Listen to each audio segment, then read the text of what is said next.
Welcome back. You got Will and Iman here from the Block Runner, MetaZone, Rovi, and MScribe. And today we're going to be talking about some Bitcoin. Some Bitcoin, dude. Some Bitcoin. Big Daddy King is back. I mean, I feel like it's been a while since we've... I don't mean if you've been listening and following us. In context of like our interest in Bitcoin has shifted quite a bit. Before it was all about meme lines and macroeconomics and... doom and gloom for like a year. Yeah, like how is Bitcoin going to fit into all that, the grand picture of what's happening in the world, right? Because that was the main, I guess, value proposition to Bitcoin for the longest time. Yeah, right? That's right. It's this new digital store of value. It's supposed to be a good hedge against, the traditional financial system. If the world goes amok, at least we have Bitcoin, right? Yeah, and all of a sudden, ordinals came about. Yeah, then everyone kind of forgot all about that. At least we did. Yeah. But it's coming back. Yeah, because I guess we're breaching the 30K territory. Yeah, so finally we reached $31,000 Bitcoin, and in the last 7 days it's been going ham. 14 days? Yeah, it's pretty solid, straight up. Yeah, I mean Bitcoin's been in a pretty ever since the FTX thing about a year ago, 11 months or so ago. Yeah, that was basically the bottom of the market. We haven't seen a price point hit anything lower than that since the FTX collapse. So right. As far as like market sentiment and all that, it's basically been on an upswing ever since then. Like a very slow one. Yeah. I mean, you call these traditionally they're called accumulation phases, right? Yeah. So my favorite times, dude. Yeah, historically you want to be collecting or like harvesting, whatever term you want to slap around it. Yeah. This is the time to be buying these assets, scooping them up. Yeah. Yeah, when people are traditionally not very bullish on them yet. Yeah. But we're starting to see some, I guess, bullish sentiment starting to seep into the market. Yeah, so we were looking at this rainbow chart, and we like to go back to this one, even though, I mean, it's quite bullish when you look at this chart. It's like, just buy now and just hold forever, right? Yeah, it's pretty easy. We've been looking at these for a few years now. Yeah. Right? You discovered them last bear market. That's right. Who made these? Plan B and Willy Woo, right? Willy Woo, yeah, Plan B. Last bear market, let's call it 4 years when we first started this podcast, roughly 4 years ago or so. Yeah.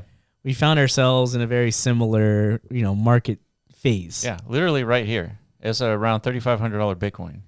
Yeah, somewhere around there. Another accumulation zone, right? That's right. Anytime you enter these blue bands or below, which we've been in like a whole year and a half now. Yeah. These are, again, they're called accumulation zones. You want to be buying in these spots. So back in those times, we started this podcast and we regularly came on the internet to kind of explore, like our ideas as far as like how are we going to ever repeat what we just experienced in 2017, 2018, like Yeah, because we just experienced the ICO mania, and it was largely the vaporware cycle. Correct. A lot of it just because the ERC20 tokens. So there's a lot of infrastructure to Ethereum leading up to the ICO boom, right? 2015, 2016, whatever. All these token standards had to emerge, and of course, like consensus had to form around them. Developers had to adopt them. Yeah, and like projects had to come to fruition, and that's pretty much what happened. Because of Ethereum, a whole new token economy ecosystem emerged, and mania ensued. That's right. And so when we started the podcast, we were like, okay, we just saw this like crazy mania happen. ICOs went ham. A lot of nothing happened as a result of the raising billions of dollars through retail. Yeah. And it's like, well, what is it that's going to capture like another mania? Yeah. And then we saw DeFi occur, and then all of a sudden these like NFT things started happening. Yeah, like the NBA all of a sudden was slinging digital cards. The NBA. Yeah, the NBA. We're like, what? Yeah. That doesn't seem right. Yeah. It's like, but who's gonna want these like plays?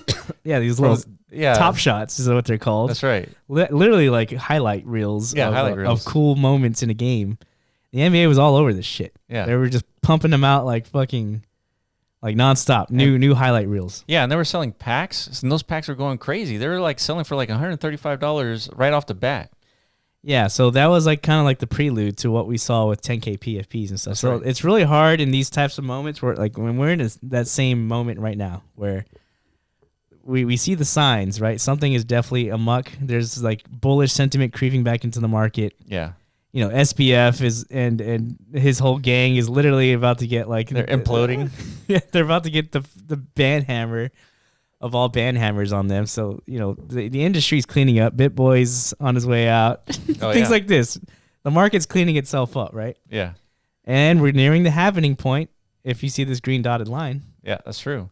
And so what happens after the halvening point? We see a mania, right? So we're trying to figure out, where is that going to be occurring in? And which kind of vertical? Is it going to be artifacts on ordinals? Is it going to be, another DeFi run? That's what we're trying to determine. Yeah, I think that's definitely our thesis for this channel, right? And the last 6 months or so has been definitely focused on ordinals and the Bitcoin developer ecosystem, right? Because this to us, this is the big newness that's happening in Web3. Yeah. Because throughout our entire history in this space, Bitcoin has never been regarded as some sort of ecosystem space. hub. Yeah. And all of a sudden it is. Right. And we see new innovations daily, to come and support in that thesis, right? So we're making a bet that we think that's going to be a main contributor to this next. And our position really is where the new stuff is. It's not going to be a whole ICO mania happening all over again. It's not going to be potentially just another NFT boom, but could be artifacts. It could be the development space on Bitcoin, like you were saying. That's the new stuff, because we are predicting retail is going to like the new stuff, not the old stuff rehashed all over again. Yeah, it's never happened that way, right? Anytime there's a new cycle, it's typically not the same thing we saw previously. Right. Isn't what gets people reinvigorated and reinterested in this space, right? Right. So again, it's I don't see a DeFi 2.0 on Ethereum or a 10K PFP 2.0 on Ethereum being the thing that brings people back into the space. Yeah, right? I can't see that either.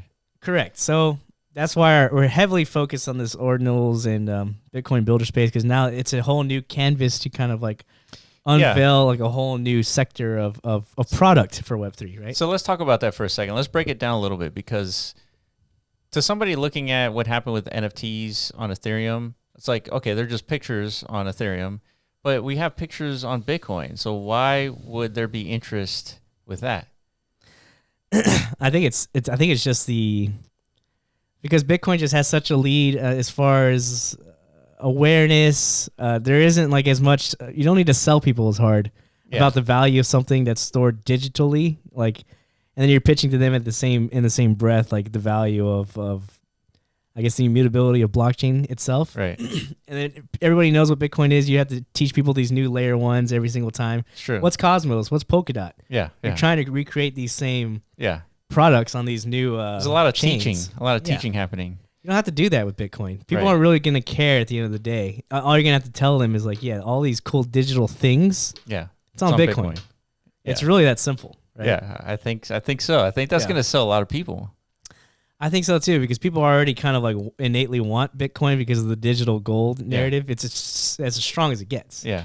And then the whole Satoshi Nakamoto thing. There's just too much in support of that, right? I think what I like the most about it is that it's easy to understand. It's on Bitcoin. Now, if they become skeptical and they start researching, it's well, how is it on Bitcoin? I think they're going to get even more sold on the technical aspects of it.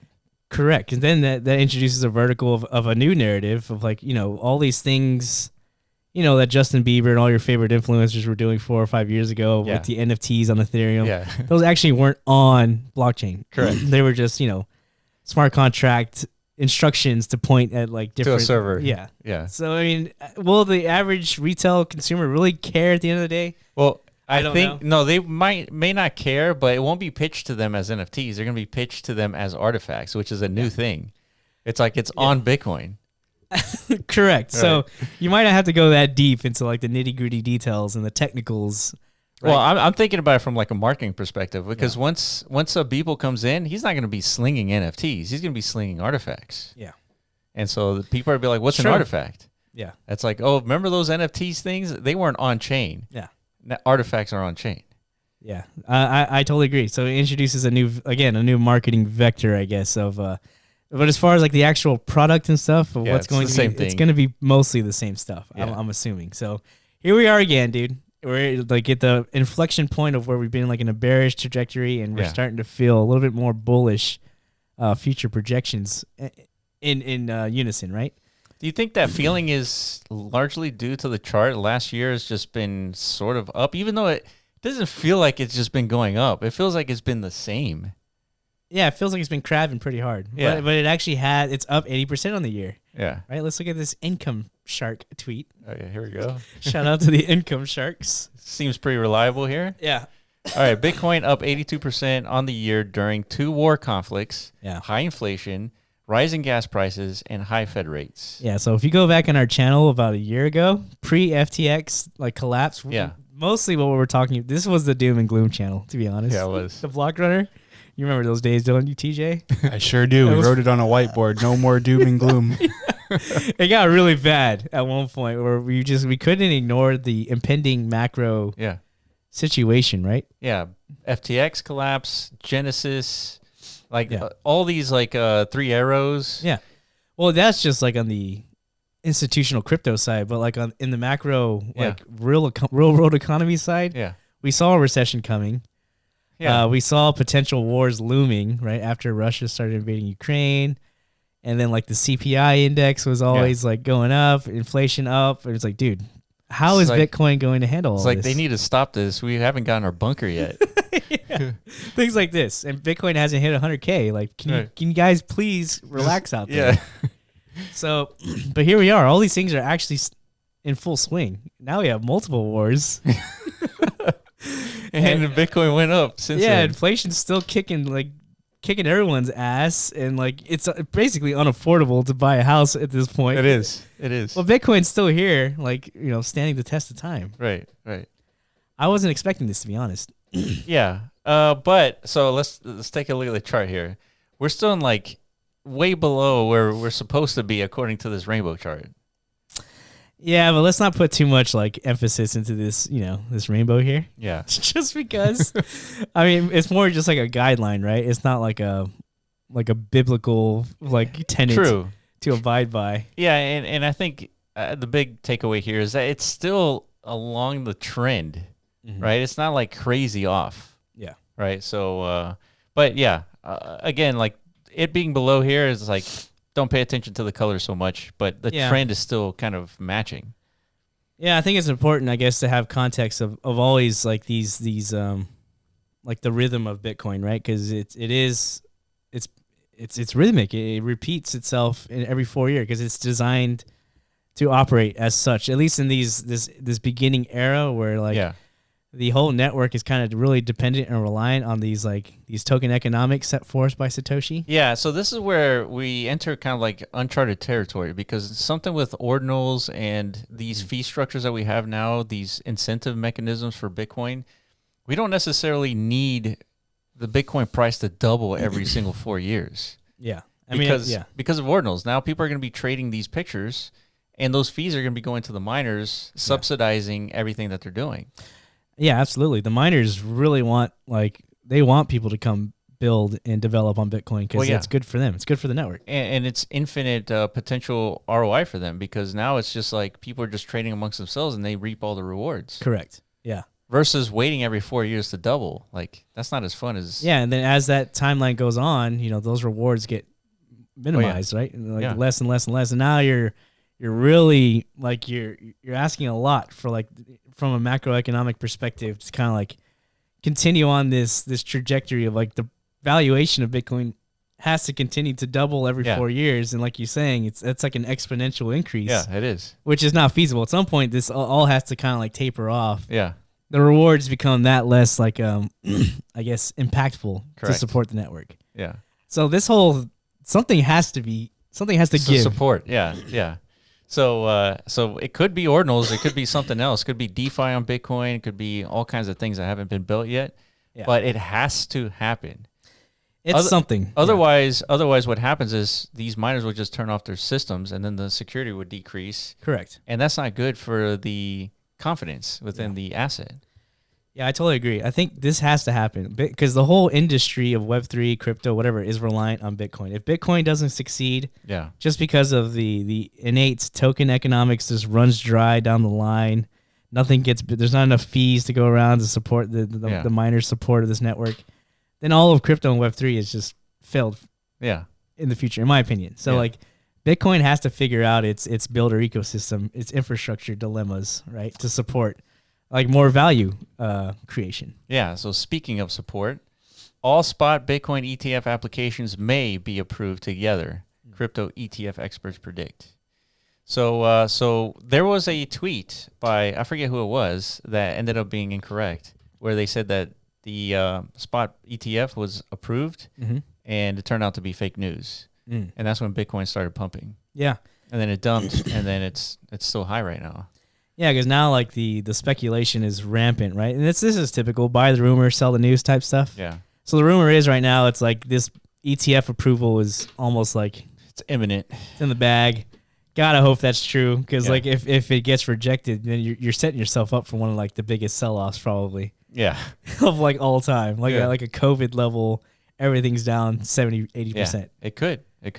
So that's the potential up and down of the next 6 months or so, because they're targeted around the beginning of next year, right? Yeah. So now we know like the downside. What is the upside if it does get approved? Yeah. And so these guys are saying a $600 billion tipping point for crypto. And if it does get approved, they have math to suggest that all these institutions could allocate roughly 2% of their annual assets under management. And the 2% on all these like institutions equate to roughly $600 billion of injection into Bitcoin. Damn. Yeah, that's only 2%, right? Which is reasonable. Yeah. Which is, I mean, that is a lot. And that would double the valuation of Bitcoin. And that would usher in like an official like kickstart of the next, bull cycle. Yeah. We would pass previous all-time highs. It would gain access to a whole new level of retail. Exactly. Yeah. And that's how these cycles tend to operate, right? Some sort of influx of capital comes in. I think in the last cycle, it was Elon Musk driving a lot of that, Michael Saylor, and maybe like a few other big corporations in America and stuff like that. Yeah. I don't know. Whoever the whales behind the scenes that were like slowly buying up Bitcoin, that is what kind of like got reinvigorated the markets back once we passed 20,000 again. Yeah. So this time around, we're going to need a lot more capital. Elon, as rich as he is, he can't just like single-handedly move these Bitcoin. markets. Yeah. You're going to need the institutional money at some point. And here it is. This is the big inflection point. Yeah. And so BlackRock and a lot of these institutions have applied for this ETF, and it looks like it could get approved by the start of next year. Let's do it, dude. We're talking about super cycles. This might be the one. I don't like to do that, though, because we said that last time, and it was like inverse super. I mean, it was a crazy cycle. I guess in this context, a super cycle means like extremely high value Bitcoin. Yeah. Right. I think that's what. If we go back to this red, like extremely high would be like around anything above K plus. Yeah, 300K. Yeah. Which there's no way it's going to reach that high. That would be like a $6 trillion Bitcoin or something like that. Yeah. Market cap for Bitcoin, which makes it like half the value of gold. But it would triple the would it triple? No, it'd be 10x. What was the peak of Bitcoin's market cap? It was like 1.2 trillion, I'd say. Oh yeah, 1.2 trillion. You're right. Yeah. Yeah, so we're looking at like a 5 to 6x or something like that. Something like that.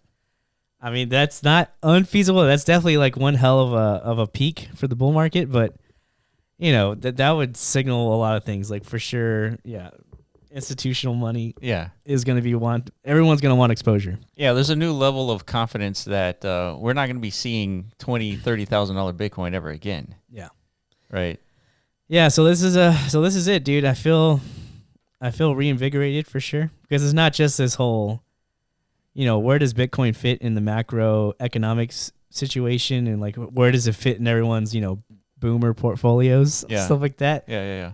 That is important and very hyper relevant to like the whole industry, right? Because that has to come to fruition, in order for the whole market to kind of like elevate, right? Because that's the easiest selling point. There's no way we're gonna see a multi-trillion-dollar like Bitcoin based on the merit of ordinals of today because of all the infrastructure flaws that exist, right? Yeah, that's more of like that's what's gonna keep Bitcoin valuable into the future. Type thing. Yeah, I guess the last indicator is that we're getting family talking about Bitcoin again, and that's like the first sign of like something's brewing. Yeah, people are starting to notice. Yeah, Bitcoin's kind of like it's like a volcano. Right. Like people could feel like the rumblings. Exactly, the rumblings from afar, and they're wondering, like, hey, Yeah. is this thing about to bust? You know? Right. So we'll see. As far as predictions, what do you think, dude? I stick with my rainbow chart as a guide. Really? Yeah. All the way through? All the way. Because if let me refresh this. If we go back to the previous cycle, not the last cycle, but the previous one, we spent almost 2 years in the blue there. Mm-hmm. Right here. This is post Mount Gox, pre ICO boom. Yeah. Okay. We spent almost 2 years here. So we could spend another, 12 months in this blue area. Yeah, I don't think that's unfeasible. I mean, like I said, because I truly believe this Bitcoin is going to be a main driver to this next cycle. Yeah. And not just, the ETF stuff, the Bitcoin ecosystem. And that's going to take time to develop because as we've seen, I mean, there's like 8 different protocols all contending with one another. What's going to be the fungible token standard? Right. And a lot of developers are sitting on the sidelines. A lot of creators are sitting on the sidelines waiting for this infrastructure to kind of roll out. Yeah. And, be battle tested, all this stuff. That's right. So that takes time. So we could have another 6 to 12 months of that. Of building and testing. Yeah. I agree. Before something killer emerges again. Yeah. All right, guys. Let us know if you have any thoughts on this in the comment section below. If we missed anything, let us know in the comment section below as well. And appreciate you guys for watching, and we will catch you in the next video. Peace.